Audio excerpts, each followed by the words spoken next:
हिंदी में यूपीएससी की तैयारी से संबंधित प्रोग्राम्स को देखने के लिए सब्सक्राइब करें स्टडी IQIAS हिंदी।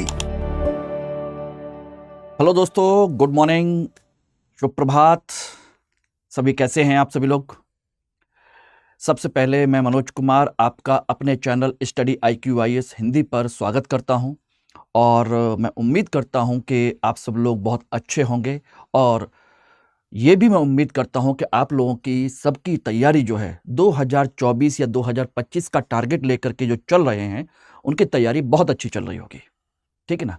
उसी तैयारी में आज हम लोग एक नया लेक्चर आपके साथ डिस्कस करने जा रहे हैं। नया लेक्चर है, नया टॉपिक है और उस टॉपिक का नाम है दोस्तों आधारभूत संरचना या आधारभूत ढांचा। भारतीय अर्थव्यवस्था को लेकर के हम लोगों ने जो टर्मिनोमिक्स की जो सीरीज स्टार्ट की है, टर्मिनोलॉजी इन इकोनॉमिक्स, उसका हम लोग आज लेक्चर नंबर 11 डिस्कस करेंगे। ठीक है ना? इसमें हम बात करेंगे आधारभूत संरचना, जो कि किसी भी अर्थव्यवस्था का आधार होता है। सोचिएगा, जो हमें बेहतरीन से बेहतरीन वस्तुएं और सेवाएं उत्पादित करके देता है, हमको सुविधाएं उपलब्ध कराता है, हमारे देश को तरक्की के रास्ते पर लेकर के जाता है। उन सभी चीजों के बारे में, सभी अवसंरचनाओं के बारे में चर्चा करेंगे। साथ के साथ इससे जुड़े हुए जितने भी प्रश्न आए हुए हैं उन सभी को हम लोग डिस्कस करने की कोशिश करेंगे। तो जैसा कि हमारा जो कंसेप्ट है कि हम इसमें आपके टॉपिक भी डिस्कस करें और साथ के साथ क्या करें, प्रीवियस ईयर के जितने भी क्वेश्चंस हैं स्टेट के या यूपीएससी के सभी क्वेश्चंस को आपके साथ डिस्कस भी करेंगे। तो चलिए दोस्तों, इस सीरीज को हम लोग स्टार्ट करते हैं। 2024 को लेकर के आप सभी लोग तैयार रहिएगा। 2025 के लिए भी उतना ही उपयोगी है ये, जो लोग करना चाहते हैं। ठीक है ना? तो इस टॉपिक में आज हम लोग जो बात करने जा रहे हैं, आधारभूत ढांचे का पूरा स्ट्रक्चर हम लोग समझने की कोशिश करेंगे।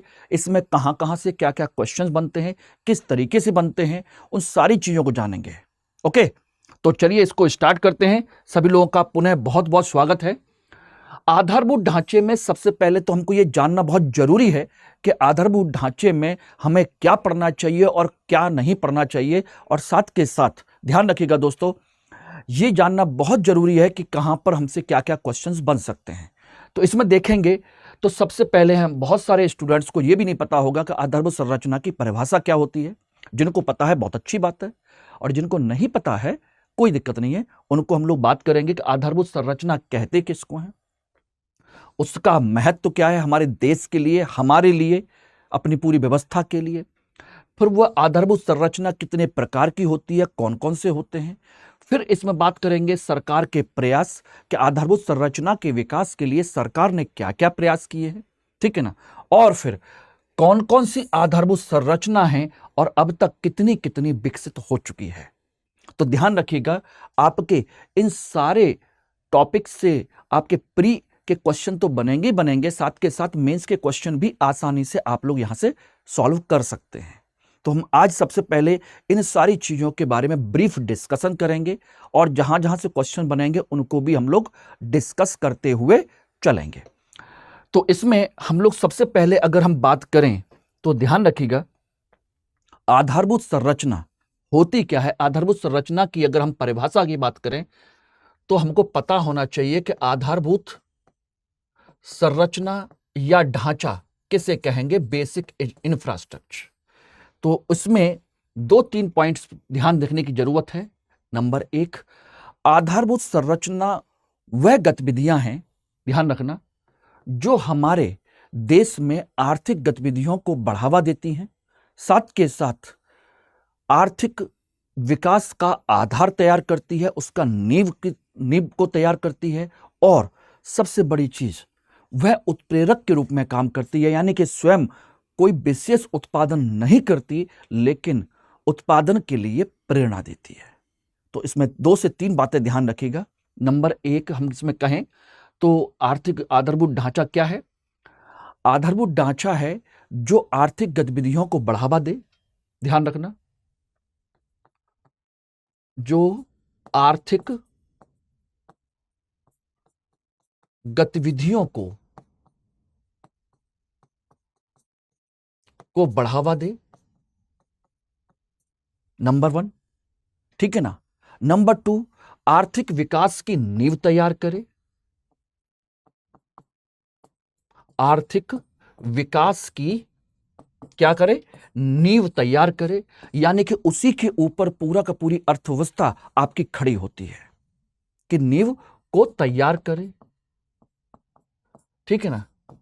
और तीसरा हम कह सकते हैं कि वह गतिविधियां जो स्वयं उत्पादन नहीं करती लेकिन उत्पादन के लिए प्रेरणा देती हैं, उसका प्रेरक बनती हैं, यानी कि यह स्वयं कोई विशेष, ध्यान रखिएगा, विशेष उत्पादन नहीं करती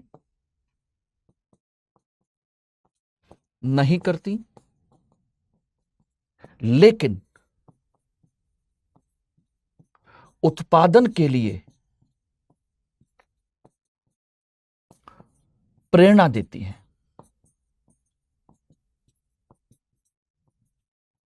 ओके, तो ये 3 पॉइंट आप लोग ध्यान रखिएगा। आधारभूत संरचना क्या है?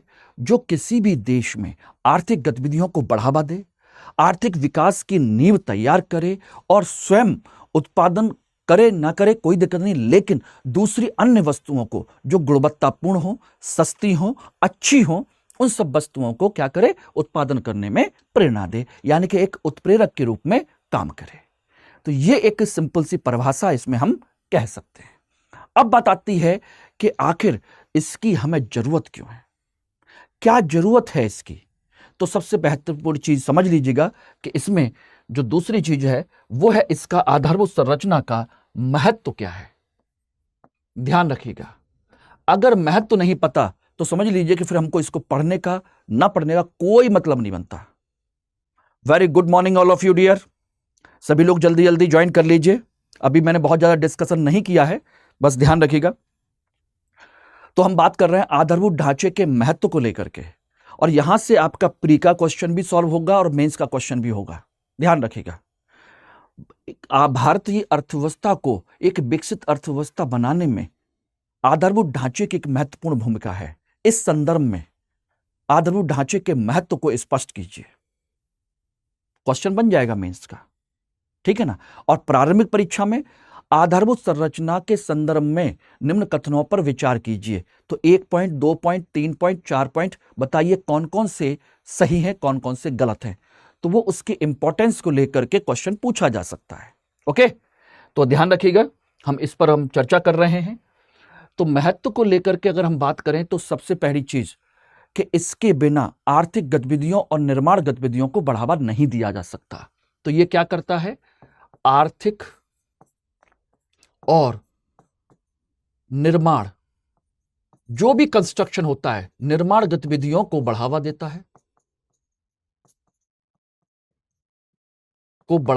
है, ध्यान रखना, नंबर 1। नंबर 2 अगर हम बात करें तो कह सकते हैं कि यह औद्योगिक विकास का आधार तैयार करता है।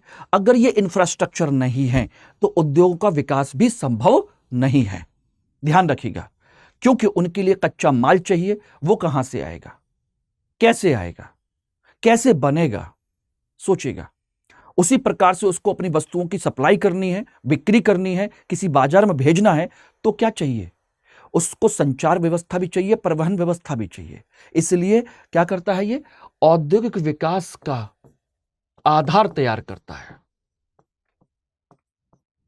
विकास का क्या करता है, आधार तैयार करता है।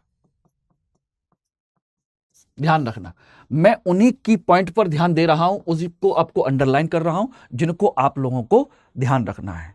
औद्योगिक विकास का आधार। तीसरा हम क्या कह सकते हैं, इसी की वजह से आपकी एक चीज और समझ लीजिएगा, जब औद्योगिक विकास होगा तो समझ लीजिएगा कि आपके पास क्या होगा, गुणवत्तापूर्ण वस्तुएं और सेवाएं बनेंगी। गुणवत्तापूर्ण वस्तुएं व सेवाएं आपको मिलेंगी।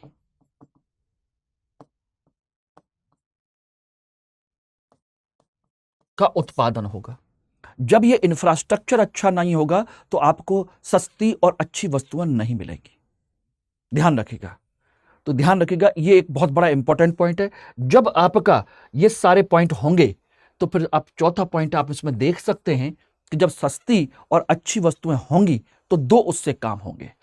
एक होगा आपका बाजार का विकास होगा, बाजार का विस्तार भी होगा और विकास भी होगा। ध्यान रखना, पांचवा पॉइंट कह सकते हैं कि इसी की वजह से निर्यात में वृद्धि होगी। ध्यान रखना, निर्यात में वृद्धि होगी और विदेशी मुद्रा भंडार भी प्राप्त होगा।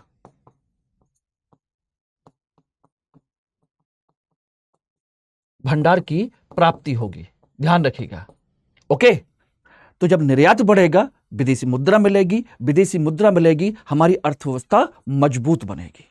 ध्यान रखिएगा।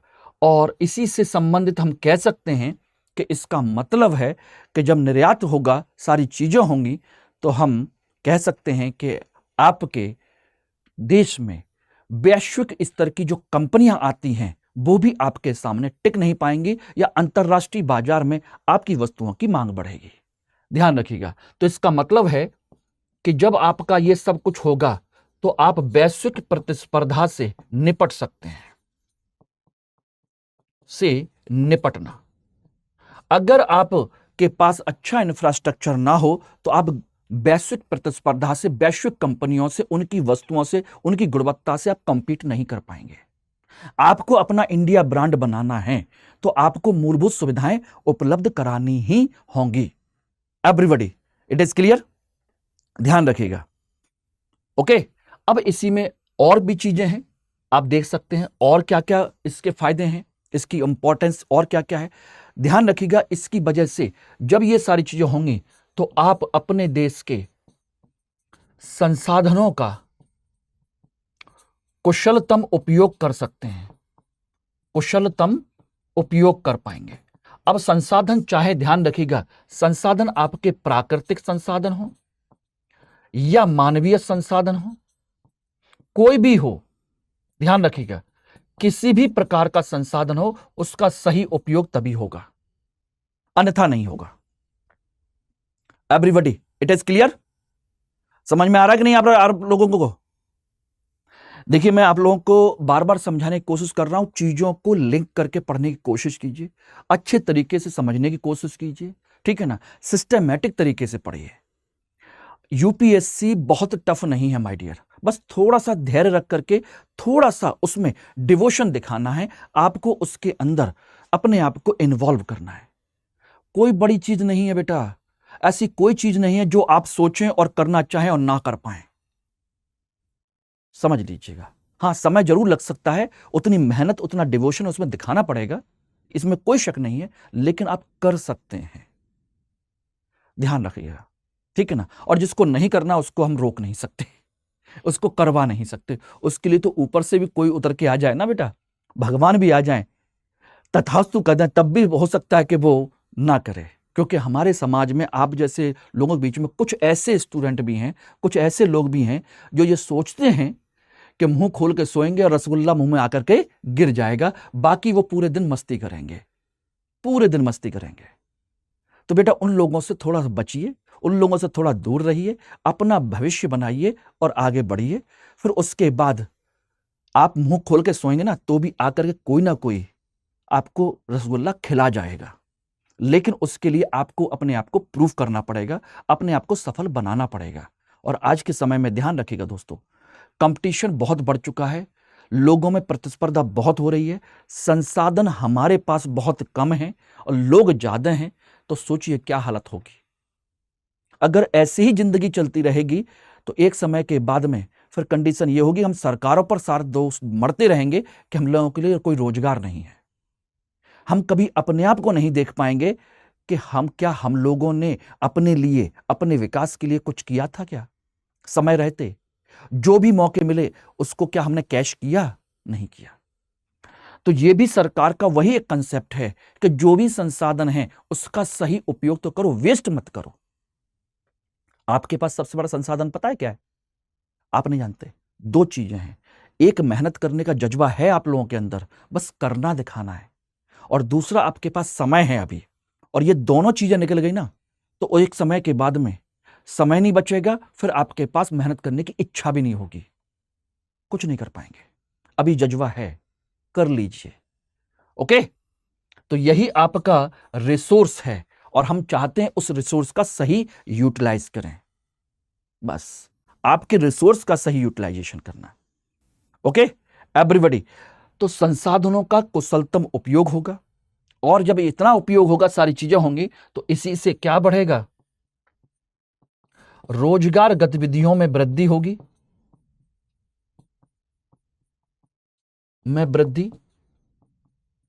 इसी से लोगों का जो जीवन स्तर है, लोगों का जीवन स्तर वो कैसा होगा? अच्छा होगा। ध्यान रखिएगा। तो ये इसकी एक इंपॉर्टेंस है जो हमारे लिए बहुत जरूरी है। अब आप समझ सकते हैं, ये मैंने आपको 8 पॉइंट लिखे हैं, डिफरेंट डिफरेंट कलर में लिख दिए हैं, जिससे कि आराम से इन सब चीजों को आप लोग याद कर सके। एक बार ध्यान देंगे ना तो बेटा सब याद हो जाएगा। इसी तरीके से सिस्टमेटिक तरीके से पढ़ने की, समझने की कोशिश कीजिए, ठीक है ना। और आप लोगों के लिए एक इंपॉर्टेंट महत्वपूर्ण सूचना जो आप लोग को मैं बताना चाहता हूं कि हम लोगों ने अपना P2I batch, long term P2I batch, foundation, prelims to interview batch अभी 23 तारीख को स्टार्ट किया है, 2 दिन पहले, ठीक है ना। 2 दिन पहले हमने स्टार्ट किया है सुबह 8 बजे, और हम चाहते हैं कि इस बैच में अभी आप लोग अपना एडमिशन लें और 2024, 25, 26, 27 तीनों सालों के लिए आप कोई भी कोर्स ज्वाइन कर सकते हैं। 18 महीने वाला सिल्वर, 30 महीने वाला गोल्ड और 42 महीने का आपका प्लैटिनम कोर्स आप ज्वाइन कर सकते हैं। और इनकी जो फीस अगर आप देखेंगे तो माय डियर, फीस इनकी कोई बहुत ज्यादा नहीं है, नथिंग, बहुत ज्यादा नहीं है। 18 महीने की फीस आपकी 23,999 रुपए, 30 महीने वाले कोर्स की फीस 26,999 रुपए और इसकी आपकी 29,999 रुपए आपकी फीस है मात्र। यानी 30,000 रुपए में 3.5 साल तक आप लोग आराम से अपनी पढ़ाई कर सकते हैं, सिस्टमेटिक तरीके से कर सकते हैं, हमारी पूरी टीम के साथ प्रॉपर तरीके से अपनी रणनीति के साथ काम कर सकते हैं। जिनको 2025, 26, 27 में जाकर के एग्जाम देना है वो लोग जरूर इस पर ध्यान दें, ठीक है ना। लेकिन ये दोस्तों फीस तभी लागू होगी जब आप इस कोड को यूज करेंगे MK Live, अन्यथा आपको ज्यादा पेमेंट देना पड़ जाएगा। और इसका सबसे बड़ा फायदा ये होगा कि आप लोग हमसे आराम से कनेक्ट हो सकते हैं, पर्सनल गाइडेंस भी आपको मिल सकती है, सारी चीजें आप लोगों को मिलेंगी। बाकी जो इस कोर्स के अंतर्गत आपको जो सारी चीजें हैं वो तो मिलेंगी, रेगुलर क्लासेस मिलेंगी, ठीक है ना, मेंटर्स मिलेंगे आपको जो आपकी प्रॉब्लम को सॉल्व करेंगे, ठीक है ना, जो भी डाउट्स होंगे उनको देखेंगे, हम लोगों का सपोर्ट तो होगा ही होगा, टेस्ट सीरीज होगी, डेली आंसर राइटिंग, सोचिएगा, वीकली टेस्ट, सब कुछ, प्री मेंस इंटरव्यू के तीनों के लिए अलग अलग स्ट्रेटजी, क्लास नोट्स आपको सब मिलेंगे। और क्या चाहिए भाई, मात्र 30,000 रुपए में पूरा का पूरा आपका क्या रहेगा, 3-3.5 साल का कोर्स।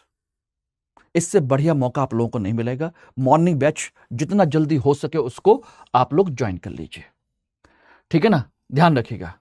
और किसी को अगर कोई डाउट है, कोई भी चीज है, अगर कुछ पूछना है तो आप लोग मुझसे टेलीग्राम पर, इंस्टाग्राम पर, मेल आईडी पर कनेक्ट कर सकते हैं, कांटेक्ट कर सकते हैं, ठीक है ना। ये मेरा टेलीग्राम लिंक है और ये टेलीग्राम वार कोड है। लेकिन इस कोड को यूज करना मत भूलिएगा।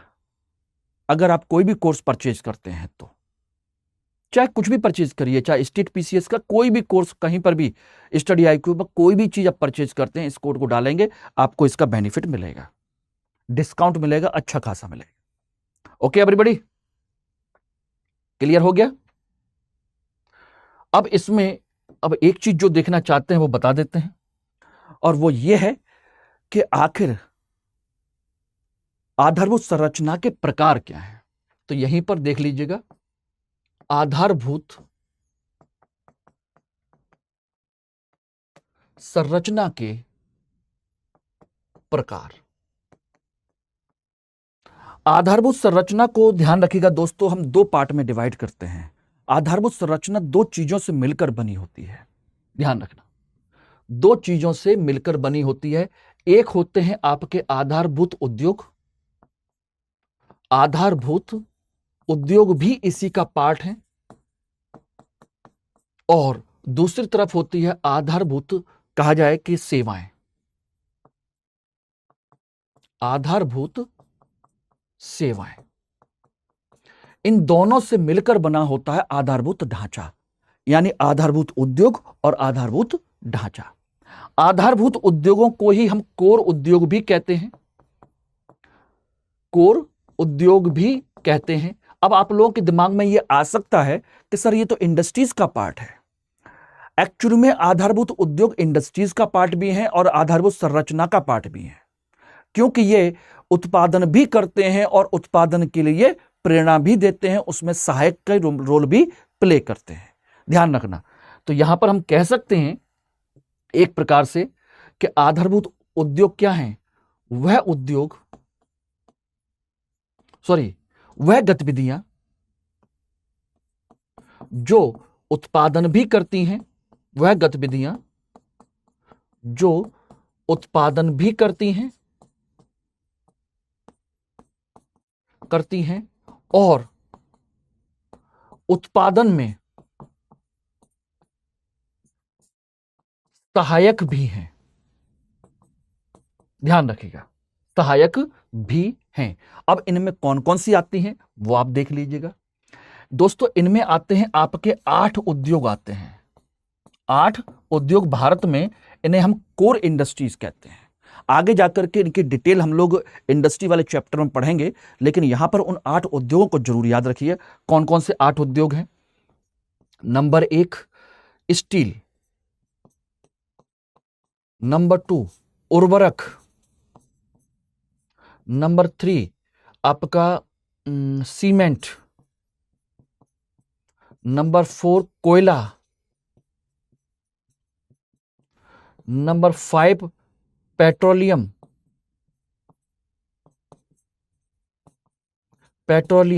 नंबर 6 आपका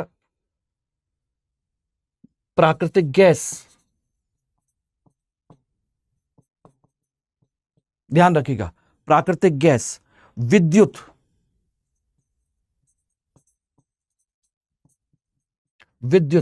और नंबर 8 आपका इसमें आता है क्या कहते हैं, कच्चा तेल। ओके,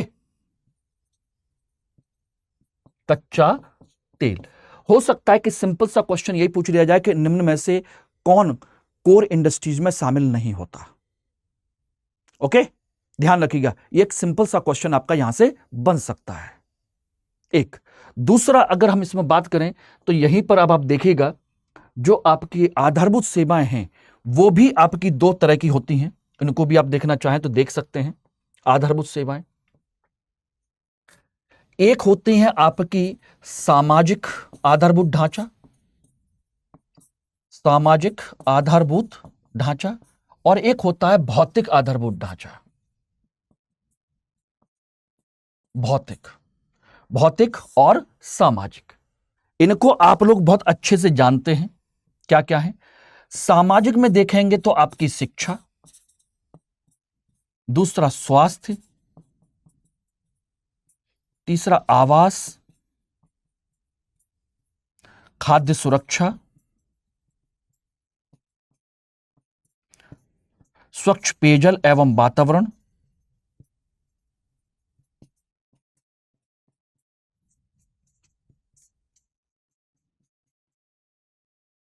आदि। ऐसी चीजें सब इसमें आती हैं। अब कहोगे कि सर ये इनको आधारभूत ढांचा क्यों कहेंगे?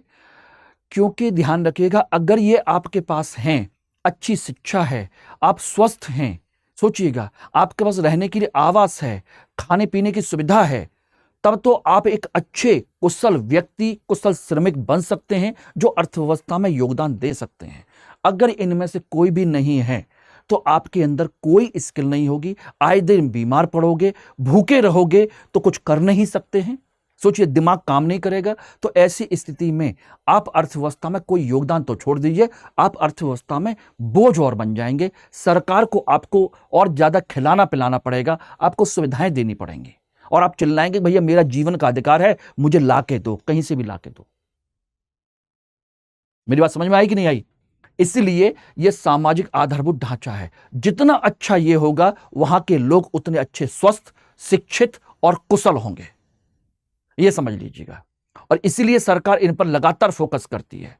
स्वच्छ पेयजल एवं वातावरण, खाद्य सुरक्षा, आवास, स्वास्थ्य सुविधाएं, स्वच्छ पेयजल, शिक्षा, ये सारी चीजें आप लोगों को उपलब्ध कराती है, जिससे कि आप कुशल श्रमिक, कुशल व्यक्ति बन सके।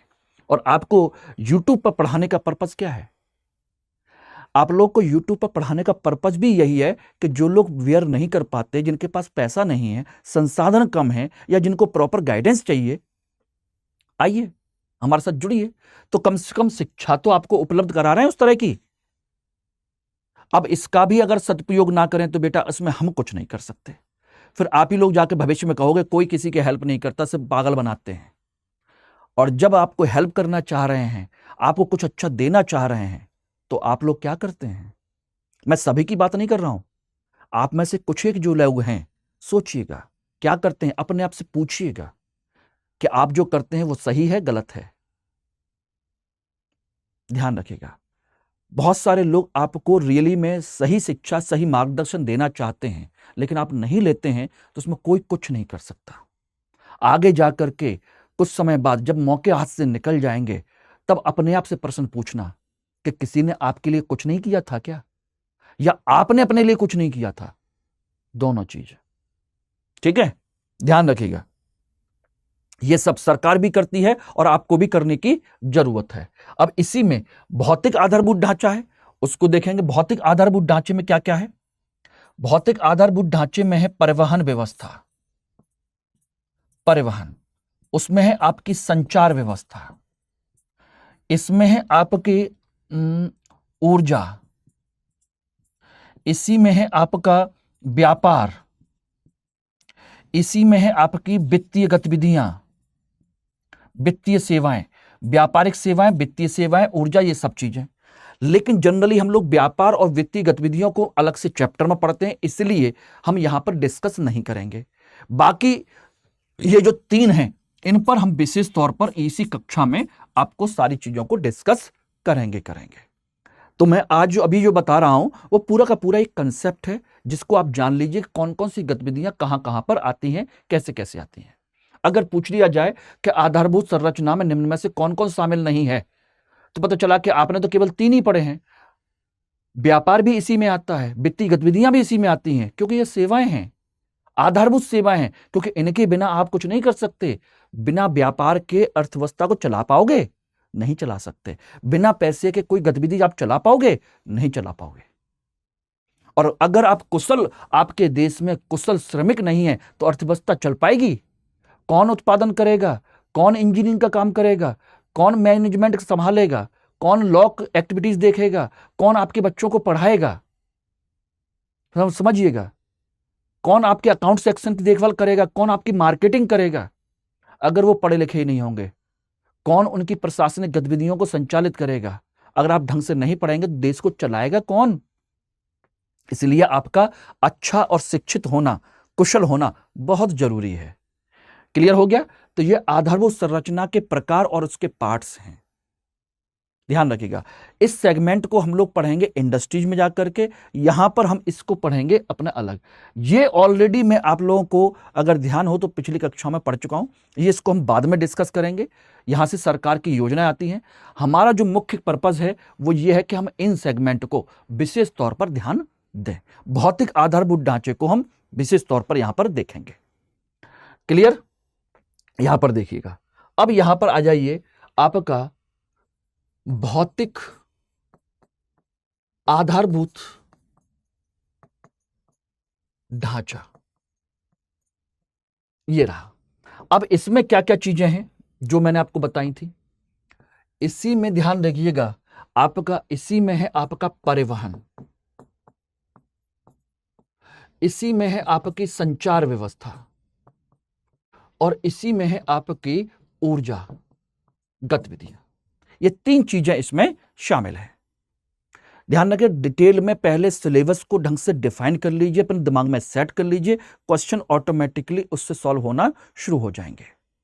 अगर स्ट्रक्चर ही दिमाग में नहीं है तो बेटा ध्यान रखिएगा, वो व्यक्ति कभी भी अपनी मंजिल को नहीं पा सकता, अपनी रेस को कंप्लीट नहीं कर सकता, जिसने उस दूरी का अंदाजा नहीं लगाया, अपनी क्षमताओं का अंदाजा नहीं लगाया और अपनी स्ट्रेटजी नहीं बनाई कि मुझे कितने समय में कितनी दूर कितनी स्पीड से चलना है जिससे कि मैं समय रहते पहुंच जाऊं। समझ गए ना? कैलकुलेशन, स्ट्रेटजी बहुत जरूरी होती है कि आपकी 100 मीटर की दौड़ है या मैराथन दौड़ है, सोचना। तो उस तरीके से हमें पूरा समझना जरूरी है। तो अब यहां पर परिवहन में क्या क्या है? परिवहन में देखेंगे तो आपकी सबसे पहले रेल परिवहन, सड़क परिवहन, वायु परिवहन और जल परिवहन, ये 4 चीजें हैं। ओके एवरीबॉडी, संचार जैसा है वो एक ही जैसा है, संचार एक ही प्रकार की गतिविधि है। संचार मतलब केवल संचार है, ध्यान रखना। और ऊर्जा आपकी 2 प्रकार की है, एक नवीकृत ऊर्जा और एक गैर नवीकृत। अब इनसे संबंधित सरकार ने क्या क्या प्रयास किए हैं वो आपको अभी देखने की जरूरत पड़ेगी। ओके, उसको हम लोग देखेंगे ही देखेंगे सारी चीजें। तो पहले भौतिक आधारभूत ढांचे का स्ट्रक्चर मैंने आपको बना दिया, ठीक है ना। अब यहां पर आपको क्या करना है, जो हमें पढ़ना है वो समझ लीजिए, क्या क्या पढ़ना है, कैसे कैसे करना है।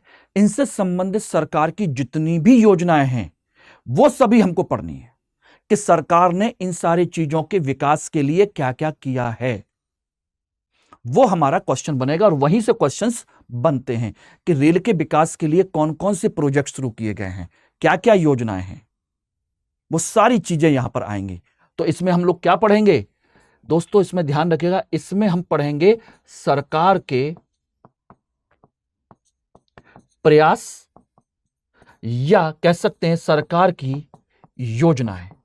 ध्यान रखिएगा, सरकार के प्रयास या सरकार की योजनाएं, उन्होंने पूरे के पूरे इंफ्रास्ट्रक्चर को डेवलप करने के लिए कौन कौन सी योजनाएं, कौन कौन सी नीतियां, कौन कौन से प्रयास किए हैं। वहीं से आपके क्वेश्चन बनते हैं, रेलवे के, सड़क के, वायु परिवहन के, जल परिवहन के, संचार के, नवीकृत ऊर्जा के, गैर नवीकृत ऊर्जा के, कौन कौन से प्लांट, कौन कौन सी चीजें, कौन कौन सी योजनाएं, कौन कौन सी नीतियां बना रखी हैं, वही हमको देखना है, ठीक है ना। ध्यान रखिएगा। अब इसमें हम देखें तो 1-2 तरह की योजनाएं हैं सरकार के प्रयासों की हम बात करें तो यहां पर आपको बता देते हैं, सरकार ने आधारभूत संरचना के विकास के लिए जो प्रयास किए हैं वो 2 तरीके के प्रयास हैं। मैं देखिए दोस्तों ध्यान रखिएगा, मैं इसी तरह से पढ़ाना पसंद करता हूं जिससे कि आप लोग आसानी से सारी चीजों को ढंग से कर सकें। एक तो है संपूर्ण आधारभूत ढांचे के विकास की नीतियां, संपूर्ण ढांचे के विकास की नीतियां, एक तो ये है। और दूसरी तरफ है ढांचे के अलग अलग क्षेत्रों के, यानी कि ढांचे के अलग अलग क्षेत्र के विकास की योजना है। यानी कि इसमें हम परिवहन में रेल परिवहन की योजना देखेंगे, सड़क परिवहन की योजनाएं देखेंगे, समझिएगा, वायु परिवहन की योजनाएं, ऊर्जा की योजनाएं, नवीकृत ऊर्जा की योजनाएं, संचार की योजनाएं, कौन कौन सी योजनाएं हैं वो इसमें देखेंगे सेक्टर वाइज। और इसमें संपूर्ण ढांचे की होलिस्टिक अप्रोच क्या क्या है। तो इसमें होलिस्टिक अप्रोच की अगर हम बात करें तो इसके अंतर्गत सरकार ने कई सारे प्रयास किए हैं जहां से आपके क्वेश्चंस बनेंगे। ध्यान रखिएगा, अगर इसमें हम बात करें तो सरकार ने पीपीपी, सार्वजनिक निजी भागीदारी मॉडल, इसको अपनाया है, पीपीपी मॉडल को अपनाया है। तो यहीं से क्वेश्चन बन सकता है कि पीपीपी मॉडल होता क्या है, पीपीपी मॉडल के अंदर कौन कौन सी चीजें होती हैं, जहां से आपका प्रारंभिक परीक्षा का क्वेश्चन बनेगा, ठीक है ना। दूसरा किया है उन्होंने आधारभूत संरचना, आधारभूत संरचना पाइपलाइन परियोजना, पाइपलाइन परियोजना, इसको कहते हैं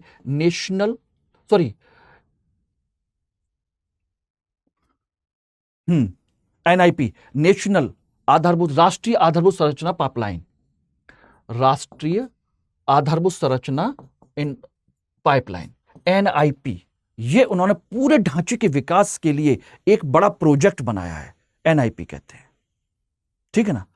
और क्या किया है इन्होंने, वित्तीय संगठनों का गठन किया है, वित्तीय व्यवस्था के लिए वित्तीय संगठनों का गठन।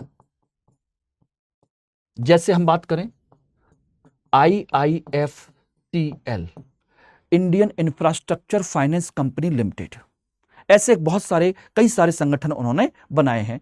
जब हम इन पर डिस्कस करेंगे एक एक करके तो सारी चीजों को डिस्कस करेंगे कि कौन कौन से वित्तीय संगठन बनाए गए हैं, कब कब बनाए गए, कहां कहां बनाए गए, इनका हेड ऑफिस कहां है, वो सारी चीजें हम लोग डिस्कस करेंगे, ठीक है ना।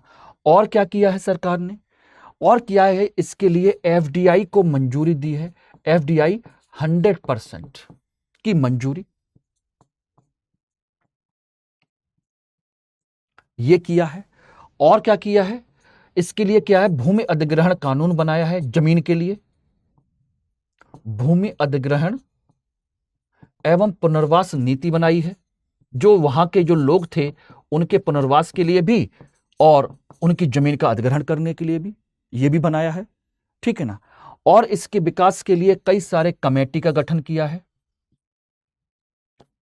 कमेटी का गठन, ध्यान रखिएगा, विशेषकर 2 कमेटियां हैं, एक है केलकर कमेटी और दूसरी है देवराय कमेटी, देवरॉय कमेटी, ध्यान रखिएगा। ओके, तो ये कुछ बड़े स्तर पर सरकार ने इसके लिए प्रयास किए हैं। और यहां पर तो हम समझते ही हैं, यहां पर आपके सोचिएगा रेल परिवहन, सड़क परिवहन, सोचना वायु परिवहन, आपका जल परिवहन, इनसे संबंधित योजनाएं आपको और हमको पढ़नी है, योजनाएं इनसे संबंधित जो भी सरकार ने बनाई, संचार से संबंधित योजनाएं वो यहां पढ़ेंगे और ऊर्जा से संबंधित योजनाएं हम यहां पर पढ़ेंगे कि कौन कौन सी योजनाएं सरकार ने यहां पर बनाई हैं। तो यहां से आपके क्वेश्चंस आपके बनते हैं कि पीपीपी मॉडल क्या होता है, कौन कौन से इसके अंतर्गत क्या क्या व्यवस्थाएं होती हैं, कौन कौन सी नीतियां होती हैं, ठीक है ना। सरकार ने इसके विकास के लिए कौन कौन सी योजनाएं बनाई हैं पीपीपी को बढ़ावा देने के लिए, राष्ट्रीय आधारभूत संरचना पाइपलाइन परियोजना क्या है, वित्तीय संगठन कौन कौन से बनाए गए हैं, IIFCL के बारे में पूछा जा सकता है, FDI के बारे में पूछा जा सकता है, भूमि अधिग्रहण पुनर्वास नीति के बारे में क्वेश्चन पूछा जा सकता है, कमेटी की रिपोर्ट के बारे में पूछा जा सकता है, केलकर कमेटी या देवराय कमेटी की सिफारिशें क्या क्या हैं। तो यहां से दोस्तों आपके क्वेश्चंस बनते हैं। मेरी बात समझ में आई कि नहीं आई? और उसके बाद दूसरे क्वेश्चन क्या बनेंगे, जो आपके ये जो आधारभूत ढांचे के क्षेत्रक हैं उनके लिए कौन कौन सी योजना बनाई। जैसे हम बात करें रेलवे की, तो रेल विजन 2030 ये बनाया गया है, डेडिकेटेड फ्रेट कॉरिडोर बनाया गया है, आपकी अभी नमो भारत ट्रेन चलाई गई है, वंदे भारत ट्रेन चलाई गई है, बुलेट ट्रेन चलाई जाएगी।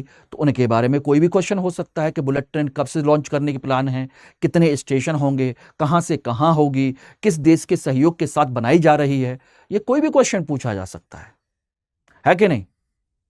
सड़क के लिए नेशनल हाईवे डेवलपमेंट प्रोग्राम है, स्वर्णिम चतुर्भुज योजना है, ठीक है ना, east west north south corridor है, सड़क में एक्सप्रेस वे है, national green highway development project है, ग्रीन हाईवे प्रोजेक्ट है, वायु परिवहन के लिए उड़ान योजना है, कुछ भी हो सकता है, या वायु परिवहन नीति पूछी जा सकती है, जल परिवहन के लिए कौन कौन से राष्ट्रीय जलमार्ग बनाए गए हैं, बंदरगाहों के विकास की योजना पूछी जा सकती है, समझिएगा, सागरमाला परियोजना पूछी जा सकती है, सेतु भारतम पूछा जा सकता है, भारतमाला पूछी जा सकती है सड़क से संबंधित।